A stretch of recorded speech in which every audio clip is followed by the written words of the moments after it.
Hi guys, it's Campbell in the shop again today. What I'm doing today, working on the old 46 olds. We got the old engine out, sitting on the floor, and we're going to mock up the new engine. So we're going to weld in engine mounts to this because the original flathead just had a little mount at the front. Cross members way far ahead for what we're going to use for the small block Chevy. So we're going to get the engine hanging in the hole, get it lined up where we want it, bolt on the engine mounts, the new ones to the side of the engine, see where we have to bolt them to the, or weld them to the frame, clean the rust off there, and get the new mounts welded on so we can set the new engine in here, or the rebuilt engine. The good engine that's going to stay in here for, hopefully for quite a while, and we're going to go do some vintage drag racing with it. Got my safety glasses ready to get to work. Let's go do stuff. Okay, so we got it sitting in roughly where it's going to go. It's centered. I think it's back far enough. Oh, I'm just going to bounce you around here a little bit. If you look from the front of the engine here to where the rad is going to sit over here, I've got a good foot. There's lots of room for water pump and pulleys and, you know, small children in between if you need to. It's going to put us with lots of room between the firewall and the back of the engine, so there won't be any interference issues with the distributor when it's in. I do have the transmission bolted to here, mainly so I can make sure that all of this is straight, transmission centered in the tunnel. We're going to use, I've got the 4-speed hooked to this right now, the bell housing, and still has to come up a little bit. We're at 4.8 degrees there. Lean back, I'd like to get that down to about 3 degrees. So I've got to, right now that I got this in and figured out roughly where we're going, pull it out so I can get in here with the grinder, clean off the rust so I can weld to it. That's the mount bolted to the frame there, or to the engine, excuse me, to the engine there. And the one on the other side, I still have to, I'll bring you around and show you that. There's that one tab still there. I can't remember now what was bolted to it, but it's right in the way of where the tabs are going to weld to the frame here. So I gotta pull this engine back out enough to get at that with the grinder, grind off the rivets there, pop that thing out of the way, clean it up, get rid of all the rust so I can weld to it, and then put this back in and do it all, get it all lined up again. Sounds easy.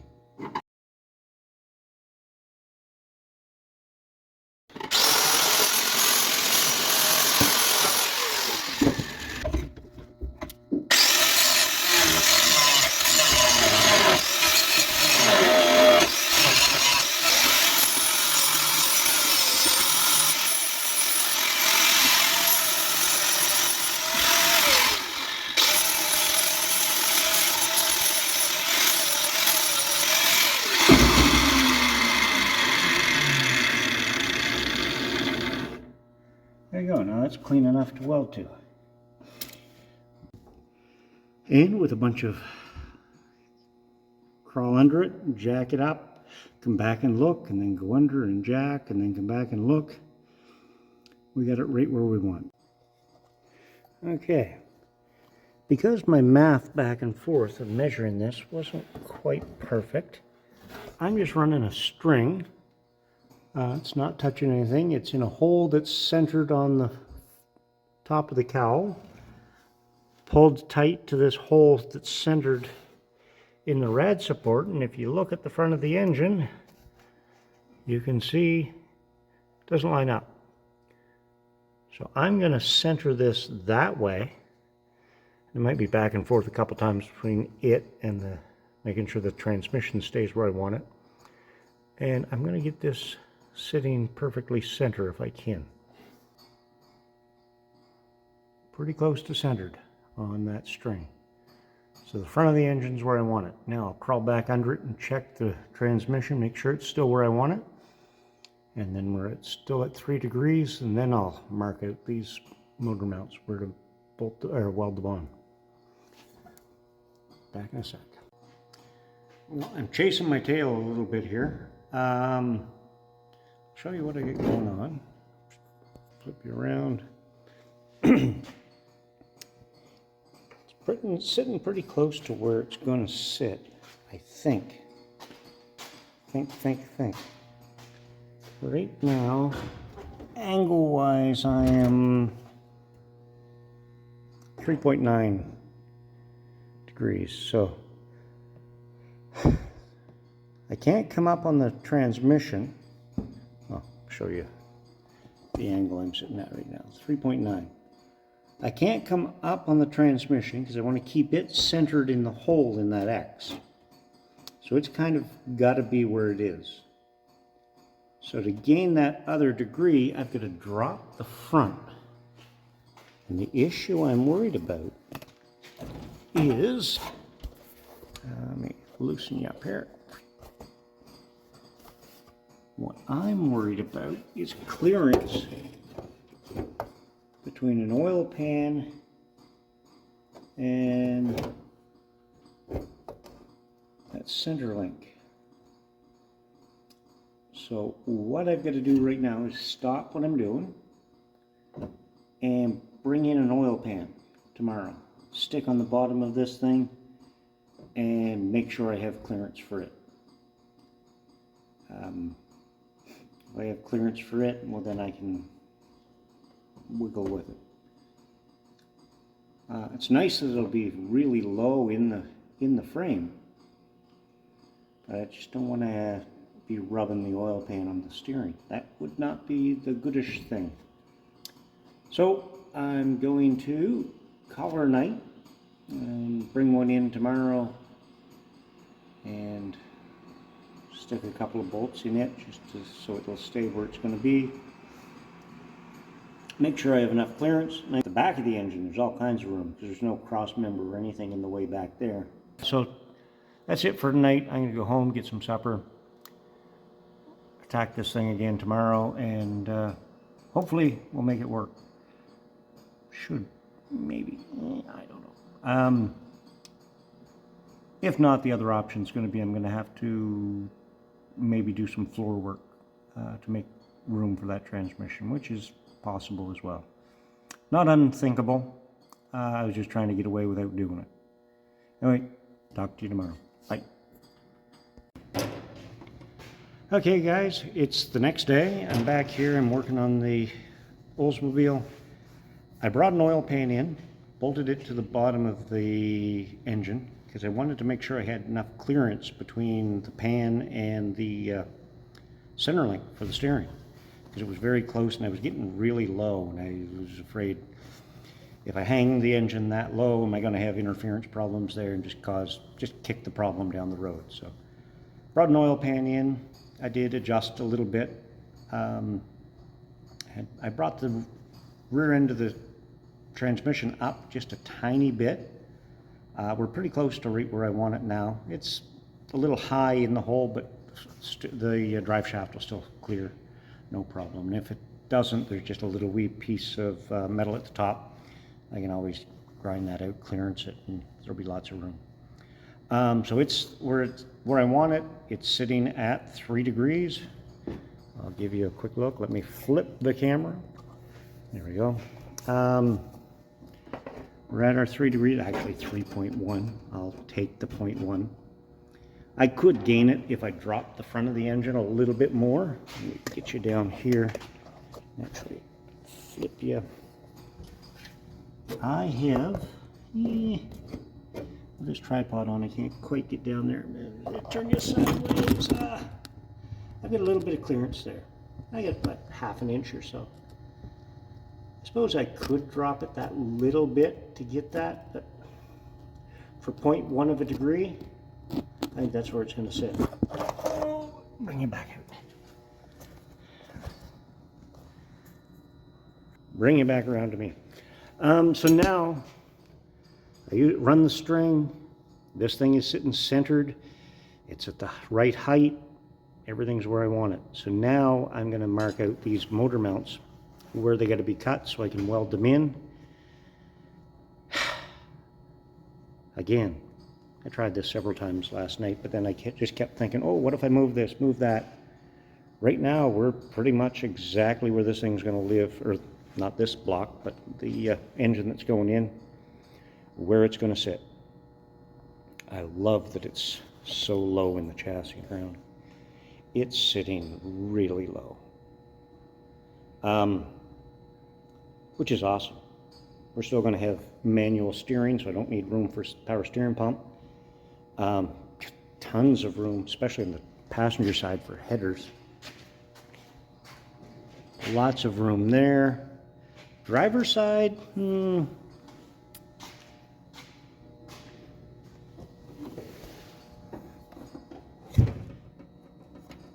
we may have to do some work to get around that steering, but it shouldn't be too bad.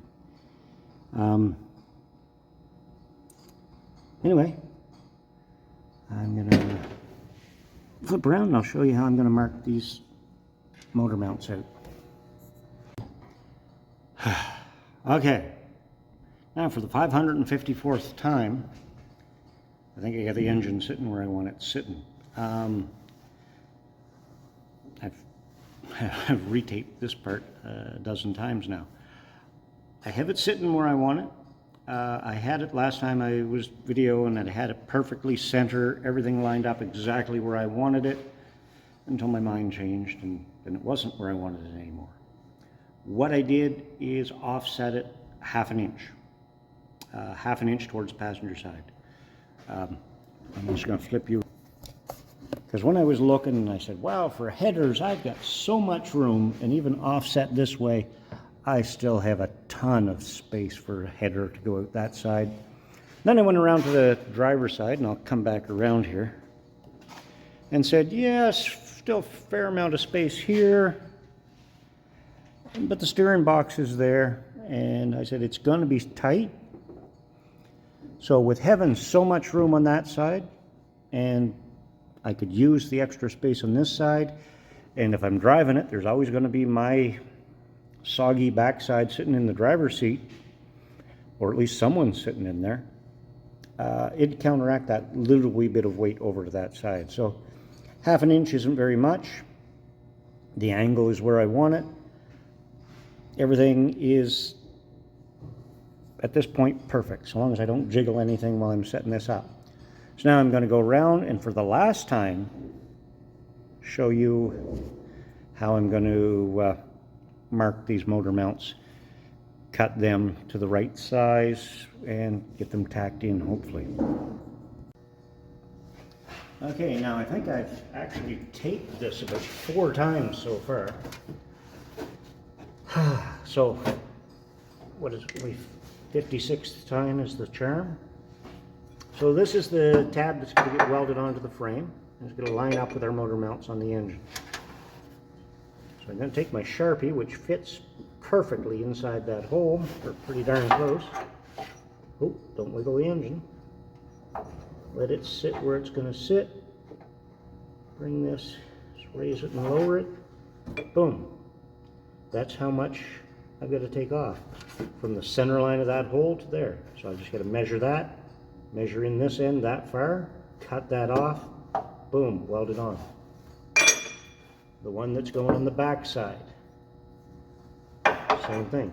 Put it on here, put my Sharpie in, keep it against the frame.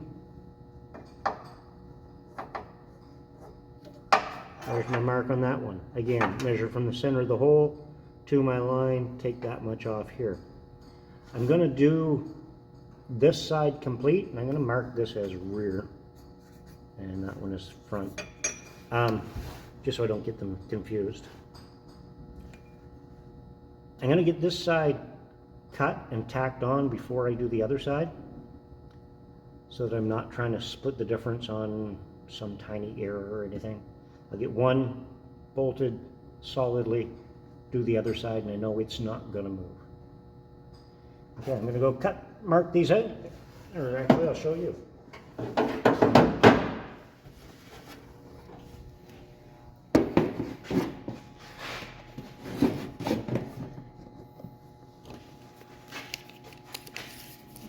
So on here, I'm just going to measure from the center of that hole to my line is 1 inch. Go to this end, measure in 1 inch. Measure in 1 inch.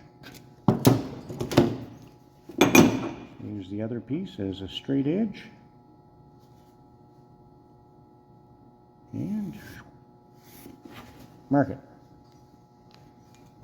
This one, it's because of the taper of the angle of the frame, it's going to be different. Bilingual tape measure, flip it around to get inches. We're talking 3/4 of an inch, I believe. I'm just going to recheck. 3/4 of an inch. So, same thing here. Mark it out. Help if my Sharpie was a little sharper, but it'll do. 3/4, 3/4. The other one. Use it as a straight edge. Be set off from my marks the width of the Sharpie point so I can get right on my line. And there we go. Take those over, grab the grinder, cut those two off, bring them back, bolt them in place, and tack them up. Then attack the other side. Okay, I couldn't find any shim stock. I know I've got lots of it at home, but none here. What I did find, aluminum foil tape. You know, you peel the back off. Individually, they are, with the tape removed, 3/1000 of an inch each. So I've got 3 of them. I've got 2 on the rear piece and 1 on the front. That'll give us just shy of 10/1000, 9/1000 clearance on this. So when I get them tacked in, all I have to do is go back, peel the tape off, and then that'll fit in with 9/1000 to spare. Sounds easy. Let's try this again. Oh, that one, and that, and the nut.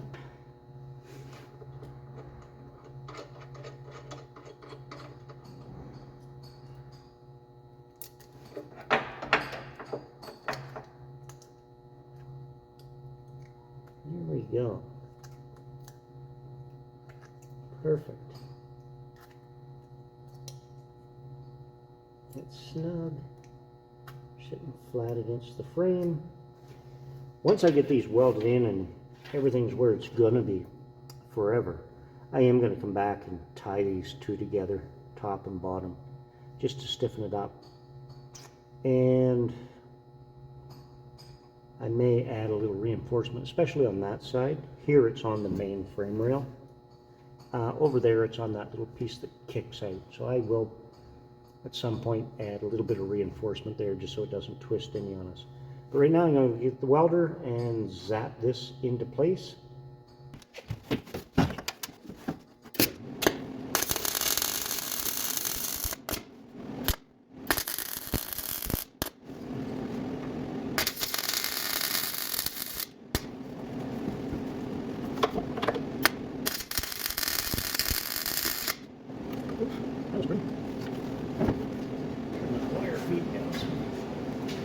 Way too much wire.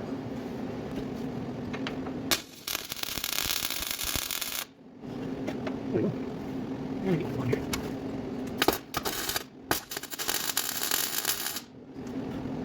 Okay, and hold.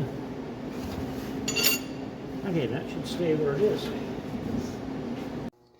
Didn't realize how bad the sun was in your eyes on that side. Now, do the same thing over here. At least I will as soon as I find my Sharpie. There it is. These ones are going to be a lot shorter.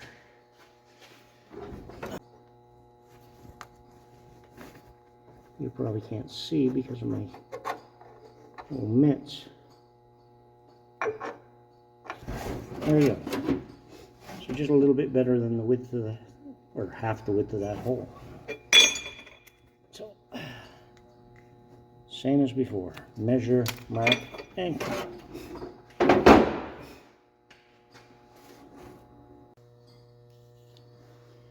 Okay, I got that side all done as well. Again, now both sides are just tacked. They'll still have to be, once I move the engine out of the way, the block out of the way, I can fully weld them.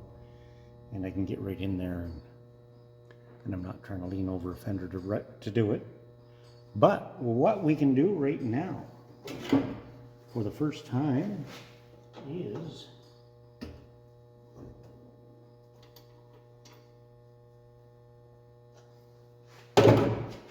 do that.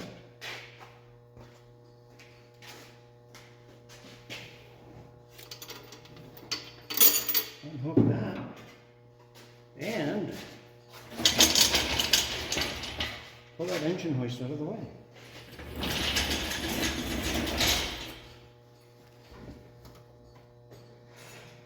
That is solid. That's where she'll sit.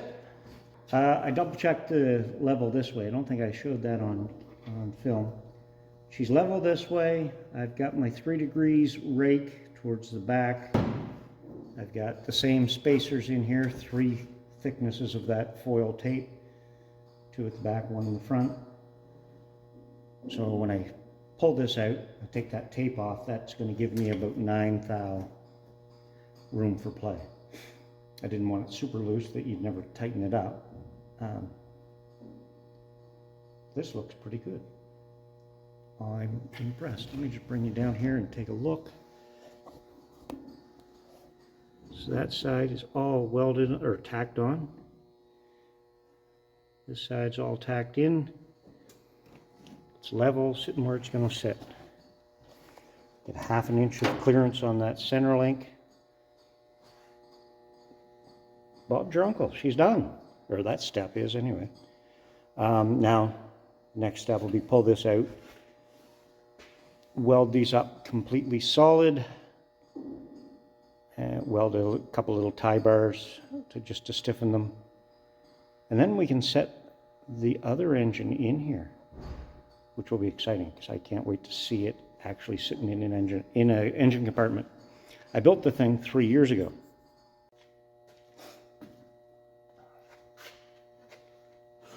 Okay, that's it for tonight. This is all sitting in, located where I wanted it. I did a lot more frigging around and fooling and being precise than maybe I had to, but I wanted to make sure it was exactly in place so I didn't have to get these all welded in and then have to cut them out or anything like that. A little bit of being fussy now might save some headaches down the road. For tonight, for me, that's it. I'm going to head out. I don't know if you can see that or not. NEVD, Northeast Vintage Drags. I'll get so close you can't see me, but Northeast Vintage Drags, the new Oxford Dragway in Oxford, Maine. Long weekend in May, the American long weekend, not the Canadian long weekend, that's the weekend before. Hopefully get there, do some drag racing. That's it for tonight. Go do stuff. That's what I'm going to do. I'm going to go get supper.